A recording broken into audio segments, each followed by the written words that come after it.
आप सब लोगों का इस प्रेस वार्ता में स्वागत।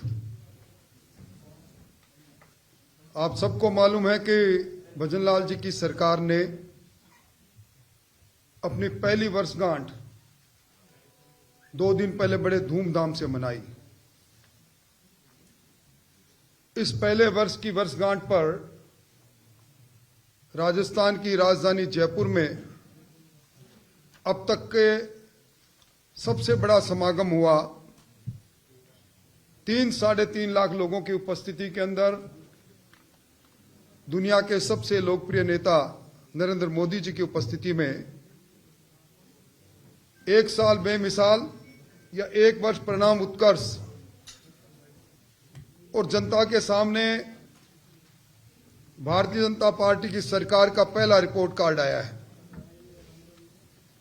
सरकार के मुखिया ने इस बात की घोषणा भी की है कि हर बार वर्षगांठ पर हर साल का इसी प्रकार वो रिपोर्ट कार्ड प्रस्तुत करते रहेंगे,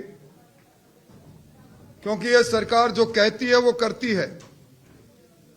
जिन संकल्पों के आधार पर सरकार जनता से मैंडेट लेकर आई, पहले साल में 50% से ज्यादा संकल्प पूरे हुए और पहली सरकार है जो नीतियों के आधार पर फैसला करती है।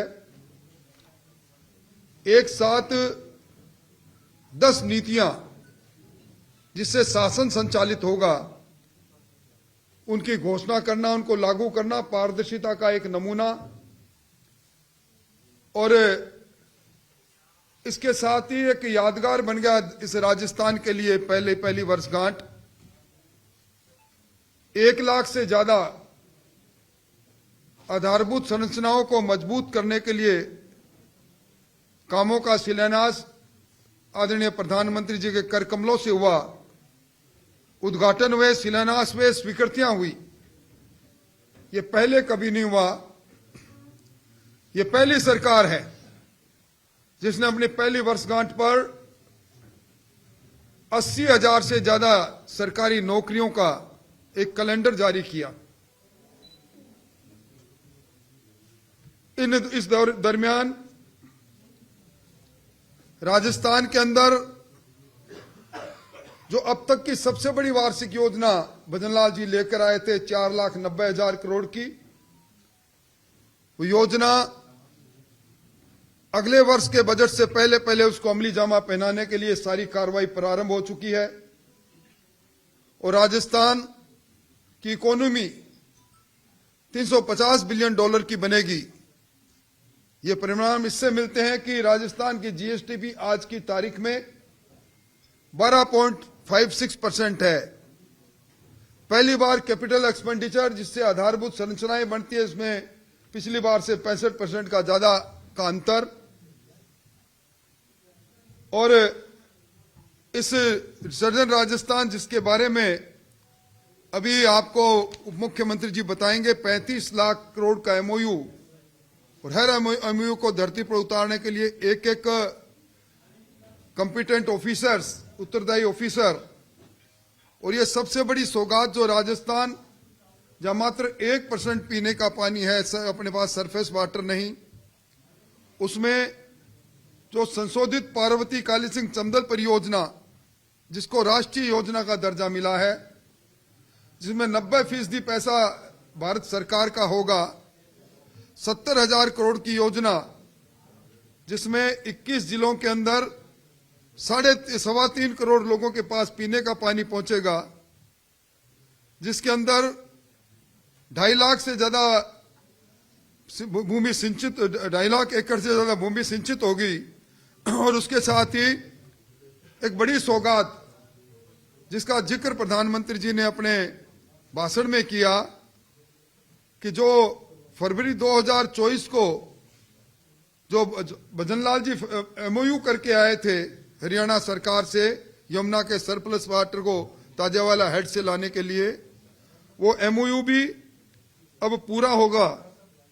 और मैं कह सकता हूं कि ये पहली सरकार है जो सरकार अपने पूरे उन कामों को कर रही है चाहे वो पेट्रोल डीजल के अंदर वेट कम करके 4.5 रुपए से लेकर 5.5 रुपए तक की राहत देने की बात हो, चाहे 450 रुपए में सिलेंडर देने की बात हो, चाहे एमएसपी पर गेहूं में 125 रुपए की बढ़ोतरी की बात हो, चाहे पेंशन के अंदर बढ़ोतरी की बात हो, मैं उन सब की तुलना करूं तो लंबा समय लगेगा। मैं कह सकता हूं कि अब जिस प्रकार का वातावरण बना हुआ है, शायद कांग्रेस को अपच की बीमारी हो गई। एक तरफ सरकार की पहली वर्षगांठ पर बधाई देने के लिए 3.5 लाख लोग सड़क पर थे।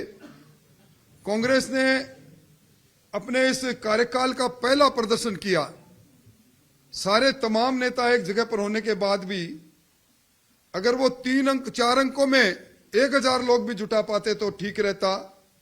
मैं समझता हूं कि ये अपच की बीमारी कांग्रेस को है, जिनको ये जो कीर्तिमान स्थापित हो रहा है, राजस्थान विकसित और शिक्षित राज्य बनने जा रहा है, शायद उसके कारण से उनको अपच की बीमारी हो रही है। इसलिए इस प्रकार के छोटा मोटा प्रदर्शन करके नैरेटिव बनाना चाहते हैं। मैं समझता हूं कि आज प्रदेश कांग्रेस कमेटी के अध्यक्ष जी ने भी कुछ बातें आप लोगों के माध्यम से कही है। वो सवाल कर रहे थे कि मुख्यमंत्री जी का मंत्रियों से कैसा संबंध है, विधायकों से कैसा संबंध है। वो भूल गए पिछली सरकार के अंदर कांग्रेस विधायक दल ही था जिसने त्यागपत्र देने का नौटंकी रच के, और उसके बाद मानेसर और जैसलमेर में 34 दिन तक वो क्यों कैद रहे, इसके बारे में याद कर लेते तो ज्यादा ठीक रहता। डोटासरा जी शिक्षा मंत्री जी पर भी टिप्पणियां कस रहे थे।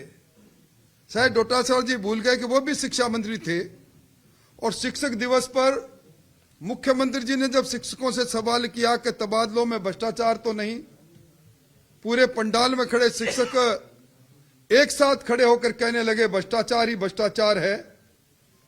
पेपर लीक पर वो कहते हैं कि चूहे पकड़े हैं, शायद 250 लोगों की गिरफ्तारी उनको चूहे नजर आ रही है। आरपीएससी के उत्तरदायी सदस्यों की गिरफ्तारी उन्हें पच नहीं रही है, और निश्चित तौर पर जो जो परत खुलेगी उन चेहरों से पर नकाब हटेगा जिन्होंने कोचिंग सेंटर के नाम पर पर्चों का विक्रय करने का काम किया। आज पहले नौकरियां बिकती थी, अब नौकरियां योग्यताधारी के लोगों के पास आती है, और भ्रष्टाचार का जो तांडव उस समय हो रहा था। ईआरसीपी पर वो कह रहे हैं, ईआरसीपी को लटकाया झटकाया किसने, और पहली बार ईआरसीपी मूर्त रूप ले रही है, शायद उन्हें ठीक नहीं लगा। डोटासरा जी खुले मंच की बात कर रहे हैं, बहस को तैयार है। मैं डोटासरा जी को चुनौती दे रहा हूं, फरवरी के अंदर विधानसभा का सत्र आ रहा है, चूक मत जाना, उस समय सवाल खड़े करना। आज ये वही संस्कृति है जो लोकसभा और विधानसभा में बहस से और तार्किक बहस से बचना चाहते हैं। शर्मसार हो गया उस समय लोकतंत्र जब सरेआम विपक्ष के नेता के नेतृत्व में धक्का मुक्की होती है। मैं समझता हूं उससे बड़ी कोई बात हो नहीं सकती। जनता से क्या संबंध है, यह संबंध शायद उपचुनाव के अंदर कांग्रेस अभी भूल गई कि 3 जगह पर 2 नंबर और 3 नंबर पर कांग्रेस गई, और भारतीय जनता पार्टी ने 2024 में इन 7 विधानसभाओं में जितने मत लिए थे उससे 15% अधिक मत लिए। मोटे तौर पर मैं कह सकता हूं कि ये जो रिपोर्ट कार्ड पहला आया है जनता के सामने, ये रिपोर्ट कार्ड आगे बढ़ेगा, और हम जहां एक और जिन 1 लाख मकानों की प्रधानमंत्री आवास योजना का में निर्माण कार्य प्रारंभ हुआ है, 80,000 शहरी क्षेत्र में प्रधानमंत्री आवास योजना का निर्माण कार्य प्रारंभ हुआ है। हमें हर घर जल पहुंचाने के संकल्प के साथ हर घर में बिजली, और विशेष तौर पर 15,000 करोड़ रुपए राजस्थान के सड़क तंत्र पर लग जाना, इतनी बड़ी उपलब्धियां हैं। इन उपलब्धियों भरे इस शासन के 1 साल में कांग्रेस को शायद अपनी बातें याद आ रही होगी। मोटे तौर पर मुझे इतना ही निवेदन करना था, आपके सवालों का जवाब मैं दूं। इससे पहले मैं माइक दे रहा हूं हमारे योग्य उप मुख्यमंत्री बैरवा जी को। वो रिसर्जेंट राजस्थान के अंदर जो एमओयू हुए हैं उनके बारे में आपको बताएंगे। फिर मेरे दाईं और बाईं और हमारे खाद्य मंत्री बैठे हैं। किस प्रकार इन्होंने अपने छोटे से कार्यकाल के अंदर गरीबों को जो पहले मुहैया अनाज नहीं होता था, उसमें क्या क्या इन्होंने प्रगति की है, उसके बारे में बताएंगे। मैं माइक दे रहा हूं उप मुख्यमंत्री बैरवा जी को।